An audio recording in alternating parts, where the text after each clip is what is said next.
Hi, thanks for joining us for the Family Plot, Gardening in the Mid-South. I'm Chris Cooper. Animals like your vegetable garden as much as you do. Today, we're going to be installing an electric fence to keep them out. That's just ahead on the Family Plot, Gardening in the Mid-South. Production funding for the Family Plot, Gardening in the Mid-South is provided by the WKNO Production Fund, the WKNO Endowment Fund, and by viewers like you. Thank you.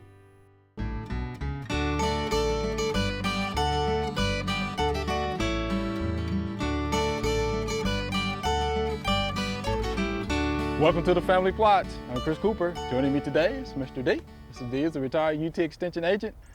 All right, Mr. D. We're going to build a fence. We're building a fence. We're going to build a fence. This is going to be interesting. Yeah. Our target critter that we're trying to keep out of this little spot right here is rabbits and the raccoons and deer, hopefully. Deer, okay. Hopefully. And the system we're using is one that I have had success with over the years at Agri Center International, which is there's an extreme heavy amount of deer pressure, raccoon pressure, and rabbit pressure out there because you cannot hunt. You can't send your 12-year-old with a 20 gauge out there. It's illegal. It's in the city limits of Memphis. That's right, it's in the city. And they do not allow hunting. Okay. So, and it's worked. It's worked for me. You know, sometimes I wonder why or how, but it works. Okay. So what we're going to do is we're going to build an electric fence. We have already stepped off the area and we have it marked with these clips. Okay. It's 20 feet wide, 30 feet long. Okay. So it's a fairly small area. This is just for demonstration purposes, folks. We're not really going to plant a garden here. If you have a vegetable spot in your yard, simply go around the area that you want to protect. That's right. No rocket science involved. Just make sure you have enough wire to get around there three times. You're going to need that. 3 times. 3 times, right. So the first thing I do is I will set my corner post first. Okay. And then I will stretch my first strand of wire, my bottom strand, and I use that bottom strand as a guide to know where I'm going to put my line post. Okay. That way my line posts are straight. You want your fence to look pretty. Okay, you want it to be pretty. That's right. All right. So let's start with these corner posts. Okay. Which one you want to start with? This one right here. And we need that heavy hammer over there. A post driver is a good idea. We don't have a post driver with us today, so we will use this heavy hammer.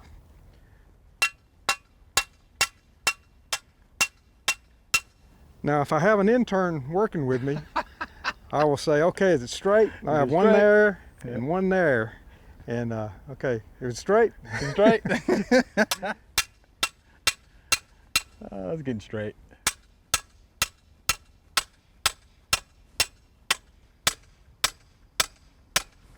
How far are you trying to go? I want to get a couple of inches of the fin in the ground, and that will help stabilize the post. So I've got, this post has a fin on it. I think that's good enough. I think that's good enough. Okay. Is it my turn? It's your turn. All right.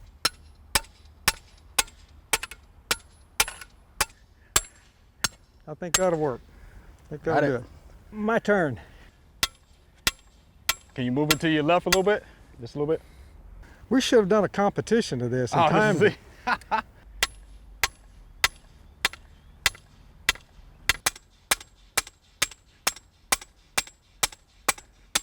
think that's good. I think that'll work. Okay. You notice we were very careful when we started at making sure these posts were turned in one particular direction. When we put the clips on, we want the clips to be for the corner post, we want the clips to be on the inside of the post. Okay. And the clips fit between these notches on the post. And so I'm going to put the first one on right here. So you put the short side first. Short side first.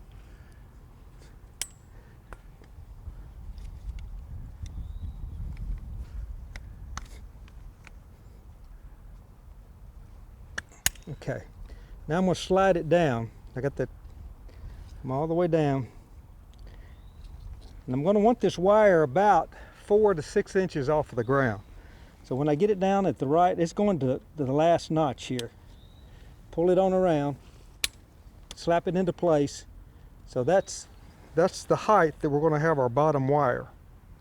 We do the same. We can go ahead and put these clips on all 4 of these posts. Just the bottom clip is all I'm going to put on right now.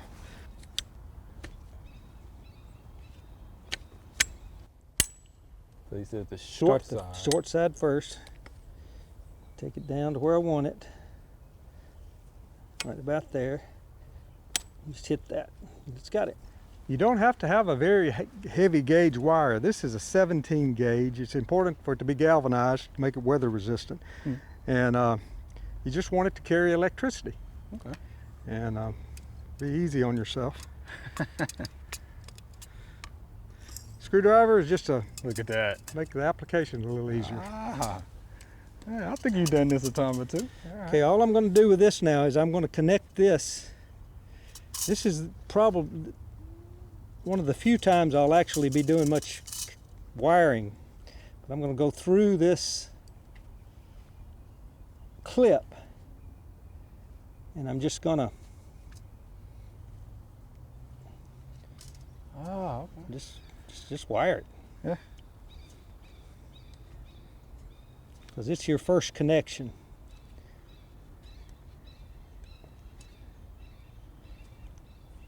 Okay. Okay.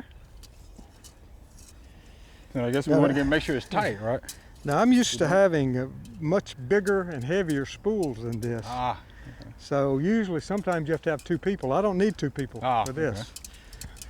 Just reel it off.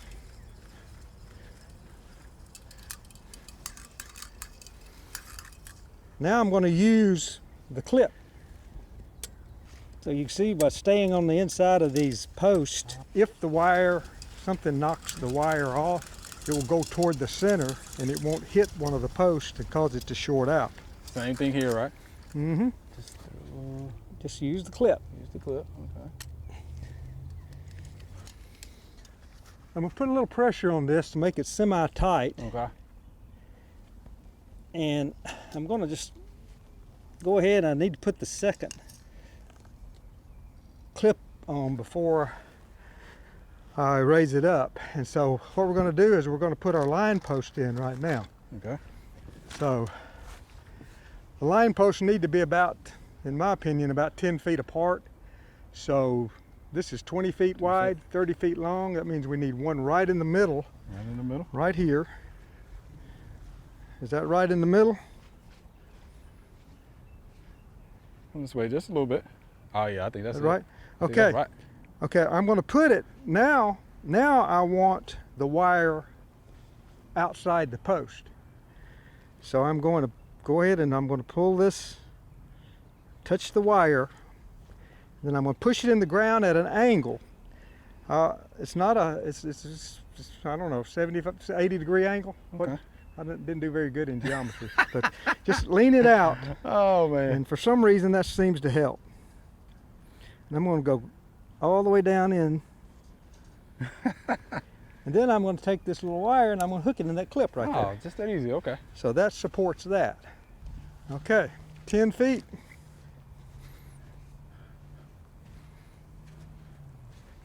About right here. Yeah. Look at that. And now I'm going to do the same thing, 10-foot intervals all the way around, and we'll be in pretty good shape. Okay. So our next wire is going to be on this clip right here. So that's how I determine where to put my next clip. And I can always, if it's wrong, I can move it. There's nothing about this that is permanent that you can't move. Okay. Now this is where you have to be kind of careful, because you do not want the wire to come in contact with this metal post. If it does, it will ground the system out and it won't work. I'm going to hook it on the clip. I'm going to take it underneath, come all the way around, and I'm going to bring it straight up to this next clip. Again, I want to make sure this wire does not I don't want there to be any chance that this wire can come in contact with this post. So I'm just going to come up to this next clip. I'm going to go through here one time. My trusty screwdriver. And probably before I do this, I'm going to lay this down. I'm going to go ahead and put the clips 1, 2, 3, 4, 5, 6, 7 above the 7th on the 8th run on all 4 of these. 6, 7. All right, that's it. Goes right here.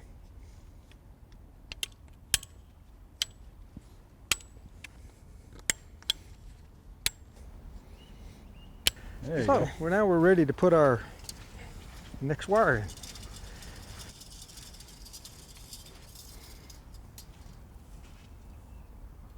We decided low, didn't we? Yeah, you want to go low, right? So that's going to bring it up a little bit right there.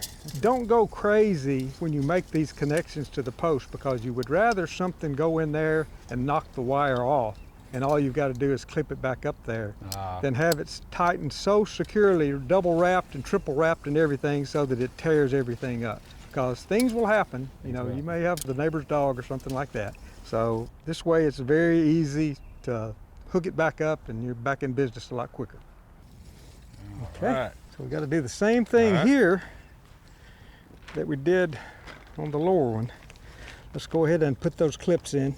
So I think 1, 2, 3, 4, and then on the 4th one. 12 one? Okay. I'll do about right.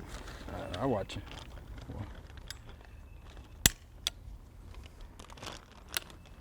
Okay. There you go. Hey. Now we stretch our final strand. I'm going to do the same thing I did here. Put some slack. I want it pretty taut, but not taut enough to pull these clips off. I'm going to go under so that it will catch on that clip. Like that. There you go. Here again.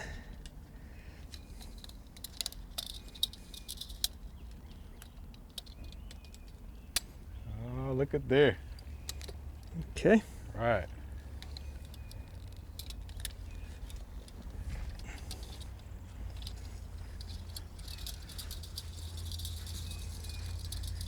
You're going up to the top, right? Mm-hmm. Top floor. All right. And this is the one, hopefully, that will keep the deer out. Bottom one for rabbits. Rabbits. Middle one for raccoons. Raccoons. So you can have sweet corn out here. And Last one for the deer. last one for the deer. All right. All right, let's see how you're going to tie it off. Okay. First, I'm going to hand you that. Yeah. And I'm going to cut off some extra. Pull it out a little bit more. A little bit more. Okay. That's Good. good. Okay. There it goes. So I'm going to kind of go around this last clip a little bit. And I'm going to come over. And I'm going to go around this wire. Do the same thing down here. Just I want to make really good certain that these 3 wires have a good connection. Okay.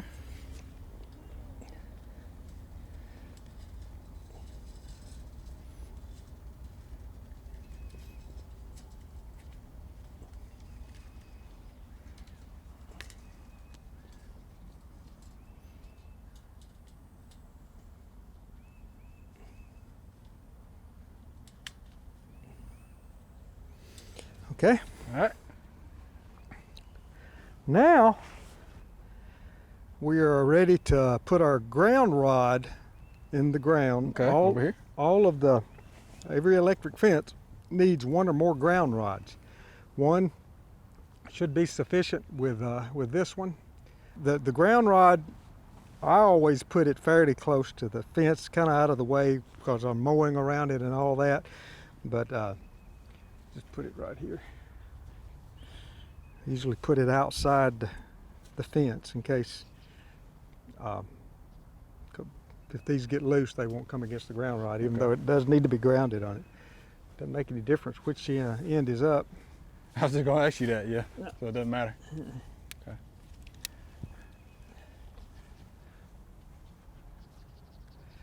Needs to be in the ground pretty deep, Oh, wow, okay. deeper than the post. This is not an easy step, but it is a very, very important step. It's one that's required. You have to have a ground rod to complete the circuit, and for safety reasons, and it's a very, very important part of the job to get that in the ground.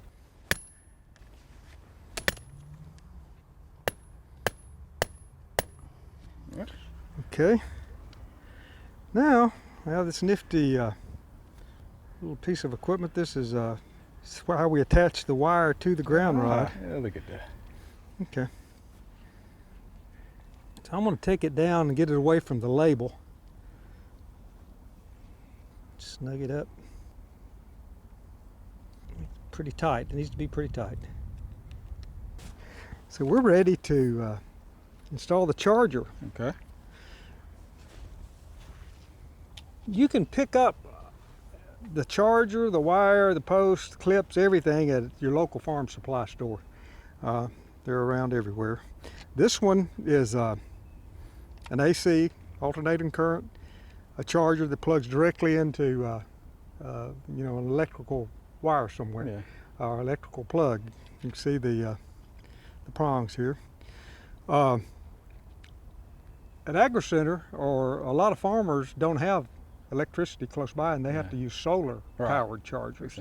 And you can get solar powered chargers. If you do, they fit right on top of this T-post. They'll fit right on top of it, and you always orient them facing the south. And that comes with the directions. That's right. But this one, we're close to electrical power, so we're able to use this. It's a lot cheaper if you can go this route. So what I'm going to do is I'm going to cut a piece of wire. There are two connectors on here. One says to ground, one says to the fence. So I'm going to cut a piece of wire, put it on here, connect it to the fence. Then I'm going to, on this side, put another wire on this and connect it to that ground rod. All right. And we'll be ready to plug it up and start shocking rabbits. Shocking rabbits. All right. So let me go ahead and put a couple of wires on here. Okay, you got it? It's probably good enough on that. Good enough, okay. This terminal says to the fence. So I loosened this wing nut, so I've got some room. And I'm going to take this wire and I'm going to wrap it a couple of times around the nut. Trying to pull it kind of snug. Like so. Pull that down there. There are a couple of channels down here at the bottom of this, and I'm going to try to, as I tighten this wing nut, direct this wire into these channels that are down here. Did you get it? How about that? Oh yeah. See the channel? Yeah, you got it. I'm going to go ahead and put the ground wire on here. So let's cut us off another piece of wire. Rather it be too long than a little too short. Right, got it. Okay, I'm going to do the same thing with this. I'm going to loosen the wing nut, get it out about 1/4 of an inch or more. Wrap it around a couple of times.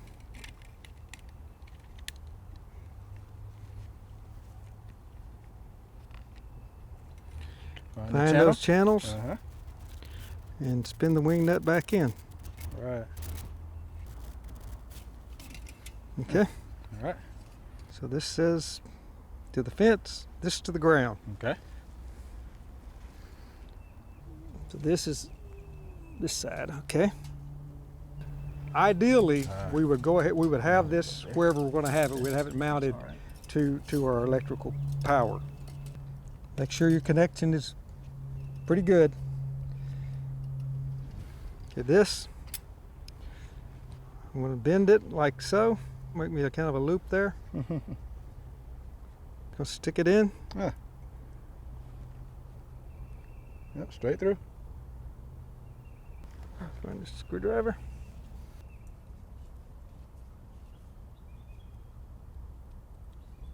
Pick it up.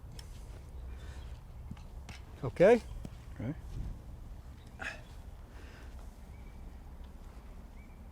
You're about to get fenced About to in, get dude. fenced in.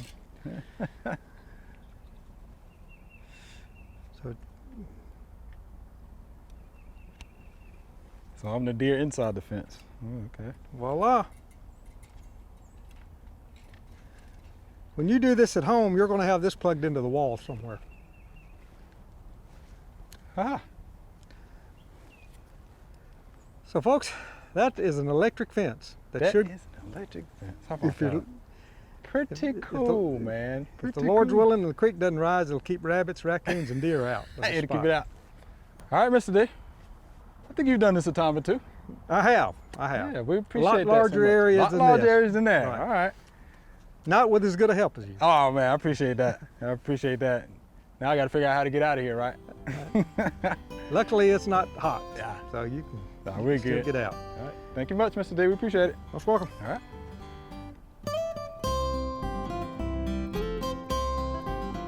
We planted this garden about 2 weeks ago. As you can see, everything looks good. We still have daffodils here. And as you can see from the brown foliage, the daffodils are actually starting to die back. That means that those nutrients have been pulled back into the bulb. So what we're gonna do here is we're gonna clean it up a little bit by just pulling them out. There's like a lot of this, it's died back. So I'll go ahead and pull that out. Look at that. A lot of this is still green, so it's not quite ready yet. So we'll come back maybe in a few weeks and check on it. But in the meantime, we'll just keep pulling up the dead foliage. And again, that just signals to me that those nutrients have been moved back into the bulb. Yeah, so let the energy, the nutrients go back to the bulb so it can have enough stored energy to grow next year. All right, Mr. D, you ready? I am. So Q&A sent me, these are some great questions. Here's our first via email. Can I use neem oil on my newly planted squash plants? And this is Cheryl. So what do you think about that one? Why not? Yeah, I don't think it's a problem. Yeah, if you want to do that, but you know, I would scout your squash plants because they probably going to have squash bugs. You know, at some point, flip the leaves over, you'll see those eggs. When those eggs hatch, you have those little nymphs. Neem oil will do an excellent job controlling those nymphs. But you got to scout. Got to flip the leaves over. Okay. You got to get good coverage. Got to get good coverage. You just put it on top and they're on the bottom. They're on the bottom. Yeah. That's right. But yeah, if you just want to use it, yeah, read and follow the label on that, of course. Use it right. But she's asking as if we're afraid the oil will hurt the plant, and it's not gonna. The neem oil is not gonna hurt the plant. You want to be fine as long as you don't spray above 85 degrees. Yeah. Yeah. No. You know, you might get phytotoxicity at that point, but that'll be on the label. You just read and follow the label. Follow the label. Yeah. But you know, outside of that, should be fine. Yeah. But I will say scout for those squash bugs because I'm sure they'll be there at some point. Oh yeah. All No right. doubt. So there you have it, Miss Cheryl. Thank you much for the question. Here's our next via email. All right, Mr. D, we're going to go through this one pretty good, right? So my neighbor lost a cedar tree, and I now have a truckload of chips in my yard, which might have been a mistake. I'm attempting to turn a half acre of grass into fruit trees and gardens. Should I get rid of fresh cedar chips since I read it is not good for beneficial insects and pollinators? This isn't mulch, but clean cut chips. Thanks for your advice. And this is Jan. I think people would probably pay good money for that. You think so? I do. Okay.